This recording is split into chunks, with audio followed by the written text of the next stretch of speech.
Good day. Welcome to your news at noon on Kaieteur Radio. I'm Kevin Smith. An oil spill that can occur during the 35-well drilling campaign in the Stabroek Block by ExxonMobil could impact as many as 14 Caribbean islands.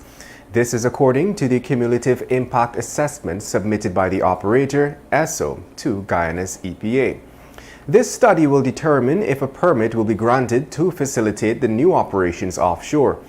According to the study, which was completed by Exxon's consultant, Environmental Resources Management, oil spill modeling indicates that transboundary impacts could potentially occur if no mitigation measures are implemented.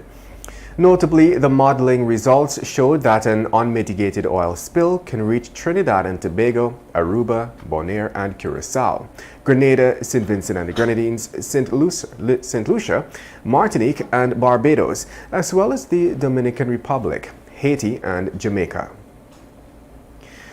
Having contended that there exists a paucity of skills in country as it relates to the management of the domestic oil and gas industry, including from a regulatory side, Vice President Bawra Jagdeo is of the view that Guyana as a country cannot await that in order to develop its resources.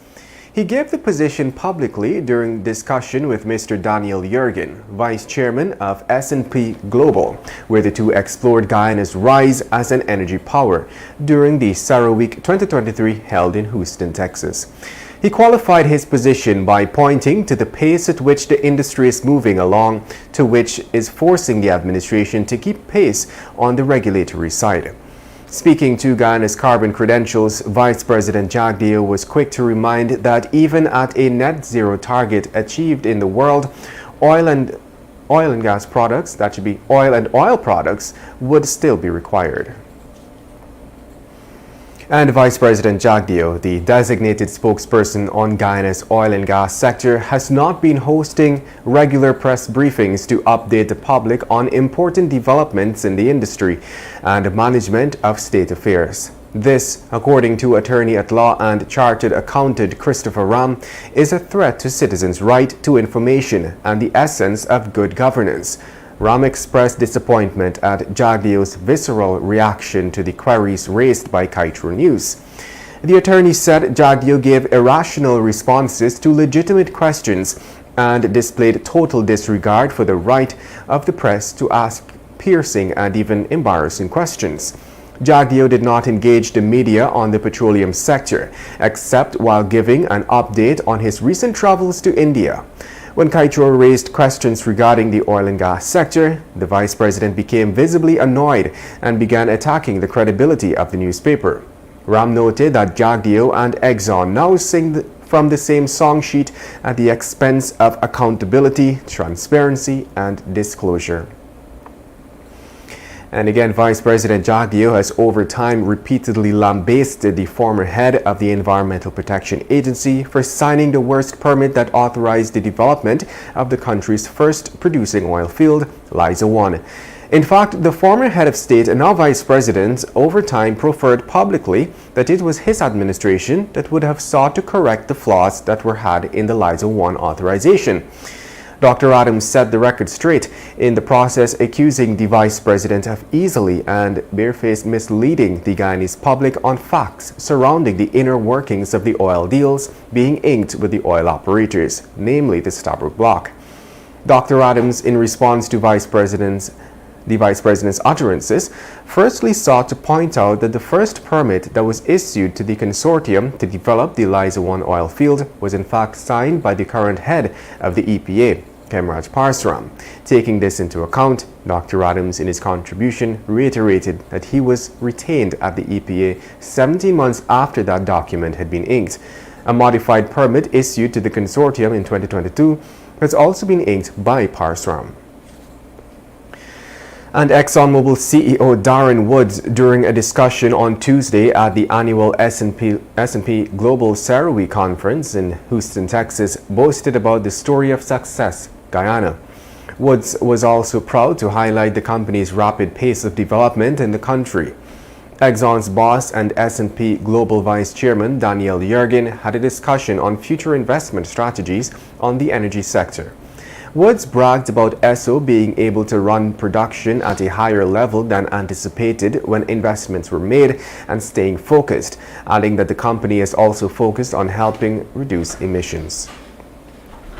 And locally, armed bandits attacked and robbed a man of his motorcycle while he was at an Enmore East Coast Demerara Masjid. It is understood that the victim was about to participate in routine morning prayers when he was attacked by the bandits armed with a knife. While at knife point, the man was relieved of his motorcycle. More details on the robbery will be provided as they become available. Investigations are ongoing.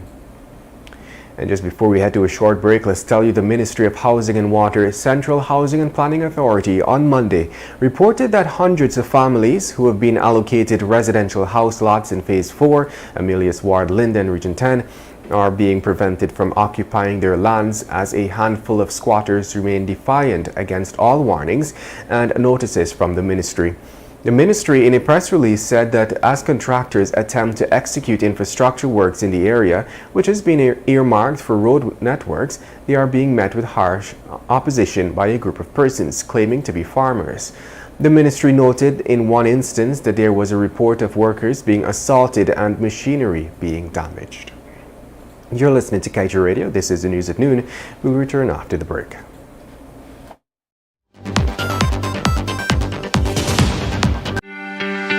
This is GHK Lal inviting you to join me weekdays from Monday to Friday on the National Outlook for commentary on a range of issues, immediately after the 12 noon and 7 p.m. newscasts on Kaieteur Radio at 99.1 FM and 99.5 FM. Looking forward to you sharing in the conversation.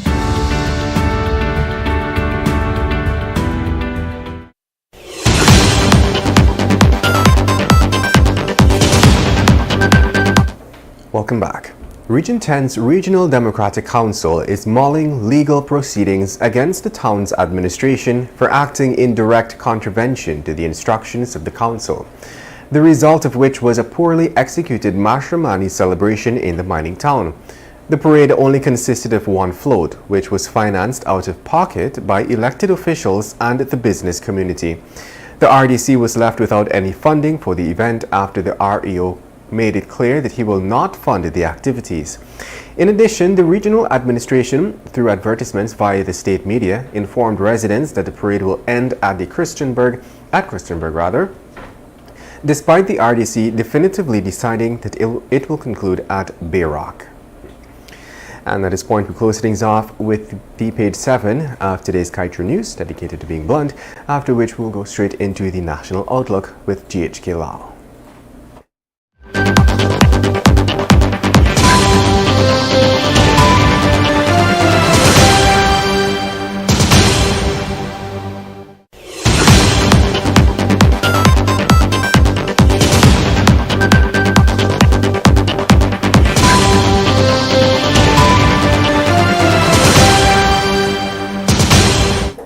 The real hypocrites. Last week, our leaders were in Berbice, calling upright citizens names such as hypocrites. Today, they will sing the praises of women, some of whom came in from their cuss down and cuss out at the Berbice Bash. Today, they will also regale us with platitudes of how they love women. Yet they have two eminently qualified women sitting for years at the helm of the judiciary without being confirmed in their roles substantively. They will pay lip service about loving women, but have condemned teachers and nurses, who are mostly women, to a life of mendicancy, while they and their fat cats live off the sweat of those same women. We now know who are the real hypocrites, not the critics of the government, but rather the government itself. We at Kaieteur News salute our women and wish them well as they continue to soldier on making the lives of their families better. And that brings us to the end of today's News at Noon. I'm Kevin Smith. Thank you for listening.